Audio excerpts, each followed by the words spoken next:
How is it going then, everybody? I hope you're all doing very well. Welcome back to another video here on our channel. I'm the FIFA Analyst, and today we've got another FIFA 20 coaching session for you that is a little bit different. The way I'm taking my coaching now is to get you guys involved a little bit more, and I'm actually jumping into Discord calls and doing these coaching sessions live with the particular student. So today we're going to be taking a look at a gentleman. Obviously, it's going to be myself and him talking. So just let me know what you think in comparison to the other videos that we have released on coaching so far. If you do have any questions or anything that you want to leave, pop it down in the comment section below. If you do enjoy the video, please let me know by dropping a like and subscribe. We do upload every day at 5 PM. And we do also stream over on twitch.tv/FIFA every Tuesday, Thursday, Friday, Saturday and Sunday. But let's go ahead and jump straight into the video, and I hope you guys enjoy. So in this sort of situation here where it's built up, we've kind of done all right with Guardiola. You're doing what everyone does. You know, they cover the passing lanes, obviously, with the centre defensive mids, as everyone on Twitch, YouTube tells you to. In this situation here, what's kind of happened is that he's broke your midfield line. Guardiola's out of position. Guardiola's down here. Nainggolan's there. You've then basically got this sort of area where he's... This is number 7 is Paulinho. Is it Paulinho? Paulinho, sorry. Yeah, it's Paulinho. Okay. So you've got into that situation where basically he's broke through the middle for you. So basically there's a gap. You've obviously got your defensive line and then you've got your midfield line, yeah? And then in between that, there's a gap. So what it then means is when they get into this little pocket of area here, he can then come on directly onto your defensive line, which obviously when it's 1v1 on the centre-back, that's one of the hardest situations for you to defend in FIFA. So what's actually happened is you've decided you want to try and step up and put the pressure on the ball holder and try and win the ball back. But with you doing that and moving Diego Carlos forward, it leaves a gap in here. Yeah. And what we need to kind of notice in that sort of situation is that there's a runner running through. This literally is probably one of the hardest things for you to defend on the box, because you haven't got your defensive mids can't help you out, and you've only got your defensive line to do anything. So the way it pans out is that obviously you come forward, Ben Yedder makes a run in behind, and then boom, we've given the ball, we've given him the goal. Again, this with Paulinho is fine. That's not so much of an issue. Maybe we get a little bit drawn over, which gives him the chance to play the pass in and then look for there. But I'm not too concerned with that. It's this here. Can you see the little movement that we have with the Diego Carlos? Yeah. So in that situation, you go, well, how can I defend that? How can I do that? No, there's being passive and there's being aggressive. For most people, being passive-aggressive is kind of the nice balance. You have someone like me who's just really aggressive in defence, and then you have someone that's too passive. So it's finding the balance between both of them. So if you wanted to be more aggressive here, right, and stop this situation from happening, this is how this aggressive situation would pan out. As soon as he turns in there, he plays that pass in, you have to switch straight away and charge at him with just sprint, and that is being very, very aggressive. I probably wouldn't recommend it there, because if you get it wrong, like we do, he obviously gets the run in behind. Can you see how you make the switch really quickly? Like the player switching was fine, to be honest. But can you see how you kind of get caught between putting the pressure on, but then not wanting to give up that space? You're in two minds there. You're not sure whether you should run at him or whether you should watch that runner coming through. So you kind of just get a little bit, oh, I'm not sure, and then he gets in behind. So what would you do to make sure that you don't give up that space? Is basically just go, make the switch. You know how you've just made that movement to step up? Don't, basically, and just keep Diego Carlos there. I like my drawings, so that's my little drawings of Diego Carlos. So you've got him there. What it then means is that this opponent's now got to make a decision, because that run into Ben Yedder isn't going to be as easy to play because you're covering it with your defensive line. So he probably won't make that pass. He won't make the passing behind. There won't be enough room. There won't be a way to get through. The keeper could come out and cover it as well. So he's then probably going to look at taking a touch, and then he might come over here. He might try and take a shot, whatever it is that he might do, but he wouldn't have that gap to run into. If you wanted to be really particular, you could say you maybe could have switched to, is that Laurent Blanc, is it? Yeah, you could have switched to Laurent Blanc to maybe try and pull him over, but to be honest, that would be... But you'd have to have insane reactions to kind of get that done as quick as possible. But what I like is that you use the full width of the pitch here. You go over to Dalglish. A lot of people come back and look for in here. You've decided to go down right to the byline, which is one of the good ways of scoring this year for me. But can you see how he's defended that by expecting you to go back up that way? And then you bring it down to there. Obviously. Oh, stop! This is a good moment. Stop when Dalglish is down there. What here? So I saw your last video. You had like a similar situation. Yeah. Where you explained that I think you said you said did you press like twice on crossing button to make it quicker pass and defenders can't react. Can drag. Yeah. Because I usually give just a pass, normal pass. I press one time pass or this low pass, I guess, true pass. Yeah. And it doesn't never work.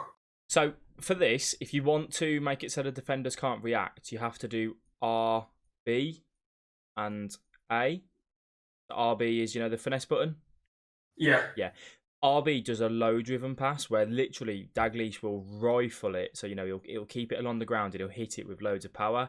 However, here, just the way that the defenders are laid out, I would have took another touch and got a little bit closer. So what that will do is it will pull these defenders towards you. And Neymar, is that Neymar? I think it's Neymar. Neymar yes, hopefully would have moved up ever so slightly, and then I would have just played a normal A pass into Neymar or Messi, whichever one. But because we play it there.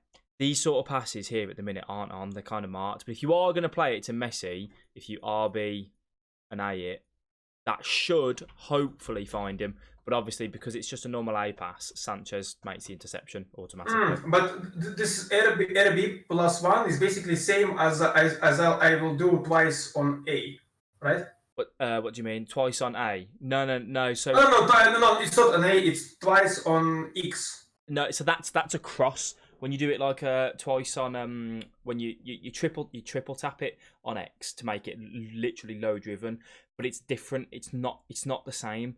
That's classed as a cross. So that's good when you are like say here and you're trying to get it to a person here. Mm-hmm. When you are that close, a pass is better. Because obviously the distance is a lot smaller than if the distance was here to here. Mm-hmm. So if you were going to be in this distance, I'd triple. What is it on Xbox? It's X, isn't it? I'd triple tap X. It's yeah. It's triple, not twice. Triple, yeah. Doubles like a curved low driven. Yeah. And while there's a triple is straight along the ground. Does that make sense? Okay. So let's say if you were crossing it from a little bit here and there was a man there, you can then do the double tap cross, which is like a low driven along the ground, but it will curve it. But then if you're here and you're trying to find someone here, you can triple tap it and it's like a along the ground cross, but it's more of a straight trajectory. And then when you're in that situation, I would RB and A it, so the normal pass button. Normal pass, okay. But you've got to do the RB to make it so that they don't defend. Again, for me, I would have probably took that one extra touch and then I would have played a normal pass. Just because there, I don't like these positions. Yeah. So that one extra touch, you wouldn't have got tackled. The keeper would have stayed there. He would have took one step forward and then you find the pass. And I'm not saying that would have guaranteed work, but it might have got you a little bit closer to finding a man. Scan the pitch before you make like a certain pass, shot, whatever it is. Because here, for me, if you're going to do this might be the perfect example, right? For, I said about that, the triple X. Triple X. That could work for the triple X. You could do that there. However, what I would want is probably to see this space here. That's where I think you got a bit more of a higher chance of something working off. So you have got two options. You could try the triple X, or you can do a drag back. So you know how to do drag back, don't you? Yes, yeah. Back into this way, and then I'd probably lay off non-goaling as a possibility. You might not even need to do the drag back. Just a normal fake shot stop. So X and A. And just let go of the analog stick and then lay it off to line goal and might work for you. But either way, the A pass there was the wrong choice. If you're going to do anything, it's either that cross. Yeah, this is as I said, I always was using this A pass in most of those situations. But now I will definitely try this triple X because I didn't even know that there is this option. Yeah, and this situation with Ronaldo, this is my how can I name it? My common situation where I'm losing the balls, because here I struggle to choose to to which guy I want to pass now. Yeah. And I start to think like 3, 4, 5 seconds, and I always lose the ball. Okay, so in this sort of situation, the way I'd always be seeing it is, you've wanted to come across to here because obviously these two are making the runners, and if these two can get through, he's up against one defender. So I get why you want to try and get it over to here. However, that guy is already kind of covering it the way he's positioned long lay. This sort of situation, you've got quite a bit of space to run into. You can either do a big touch, you know, where you flick the right analog stick up that way, or you can carry on running that. And if you hold LT, which is the one above your LB button, it shields the ball. Longley theoretically shouldn't outstrengthen Ronaldo there. So if you carried on running that way, then played the pass there, you can then play the pass into the Messi that's running on. And I'm just turning to the left. Yeah, or you've just turned into him. If you keep an eye on the opponent's cursor and the way they've got the shape of their player, you've just turned into him there. So you've just given away the chance by running into the opposition, essentially. While there's space on the football pitch is so crucial. You play that pass in, as soon as he commits up like that, all you've got to know is if you can just get past him here, you can either play the pass to your right winger, or you could play a wide pass into the Messi that's running on. But because you're so eager to get it to these two, you turn back in and lose the ball. Whereas if you just make that one extra pass or one extra touch forwards, normal pass for Messi will not work in this situation. Not with the way he closes it down. I mean, you could, if you're gonna play the pass, you play it now, like. But you taking that extra touch and turning into him, obviously, is what screwed it over. If you want to try and take him on, you take him on by going further that way, and then you play the Y pass. The difference between an X pass and a Y pass is that if you've got space to run into, which we have here, and Messi's going to run onto the ball, play a Y pass. If you are, say, playing a pass from Messi to Neymar, and they're both pretty much level, that's when you want to just do an A pass, because they're just passing it to feet. Obviously, when you're playing a Y pass, you're always playing it in front of them, so they've got room to run into. One thing that I would notice from the opponent here, I don't know if you spotted it in the game, is that I think he's on press after possession loss. Can you just see how he's lost that ball and watch these players just run forward? Yeah. See that there? Yeah. So all I'd be thinking of now is when you notice that, this guy's just committed his whole midfield and attack forward. Look at the space we've got here. Yeah? So you know that when you receive that ball from when he has just lost it, naturally he's going to push up. So you got one of two options. You can either try a quick counter attack and utilise the space, or you can just keep passing it round and just try and drain his stamina. Mix it up a little bit, sometimes do it.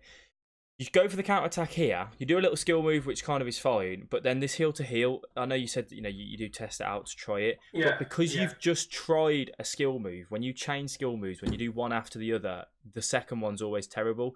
Messi does a bad heel to heel there, so it's kind of your fault for doing two skill moves in a row. Just lay it off to the to Dalglish, who's got the little space down there. Like it's just for me cheap ways of giving away. I did twice the heel to heel.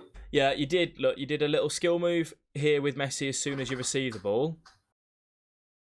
That, whatever that is, like you did some step over with the ball, and then you do the heel to heel, which is why that comes so far away. If you didn't do that little thing there, you wouldn't have lost the ball. But when you've got simple passes on, we just need to look to play for the simple passes. In that sort of area, right? In like these sort of areas here, so just outside your half and in your half, the only sort of skill moves you should ever really be doing is a ball roll, just to get the if you want to move it over from someone's weak foot to their strong foot, or a drag back if you're in a bit. Say if you're boxed in down in the corner here. Say there's two players on you, 1, 2. Can you show me one more time this area? I'm gonna make a screenshot of that. Yeah, no. Try this skill move. Yeah. I'm not entirely sure which skill moves in which area I should using, so I just randomly sometimes use them, which is like normal for for the person who doesn't really play this much and doesn't really know how this technique and stuff works here. So this is where I'd be thinking about it though, and saying, I said about earlier on, where you would normally take a pass, take a shot, do a skill move or something, have a quick scan of the pitch. Like at the minute, you're probably really focused on the person that's running with the ball. You're not looking at what else you've got on. If you look and see the Messi there, Messi up against Sanchez, you should be wanting to get that ball to Messi as quick as you can. not trying to beat this man. Because if you can just play the pass, you've already beaten this man. Whereas if you try and take him on, well, you've got a chance of it not working, like so. You just see how now that seems like such a good pass. And I think I did. No, I found the Messi, and I don't know why switching Messi, like, because I wanted to go to Paulinho. If when you're on 9 goal and if you just right stick down, that'll find Paulinho. I think with that, given you're doing multiple things at the same time, you've probably right stick switch, but done it on a bit of an angle like that, then it finds Messi. For you to get to Paulinho there, it needs to be dead straight. If it's got a bit of an angle on it, it will always go to that player instead of Paulinho. Yeah, I'm just always missing.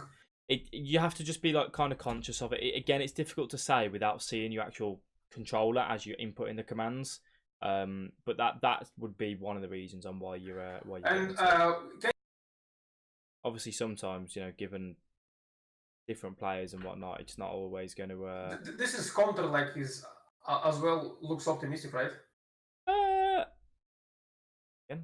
Yeah. Stop when the Carlos is there. Can I like? I mean, the pass to Messi is like I just give it just because I don't want to lose the ball here. But this is not like what I should be thinking about. I should be thinking how to get like to his half with my team through the passes. But this is like never work when I do this. No, it doesn't most of the time. I mean, it is optimistic. What I'd just be saying is that Roberto Carlos is quick, he's strong, he's up against Sissoko. I'd carry on running in that space because then Messi will, instead of Messi making that running behind the defensive line, Messi will come and show for you and maybe make the run down there instead. Like Messi will change his run based on what you do with Carlos. So if you take another touch and get to say here, Messi will show for you more. But because you've just gone, oh no, just utilise the space. Again, look at the opponent's cursor.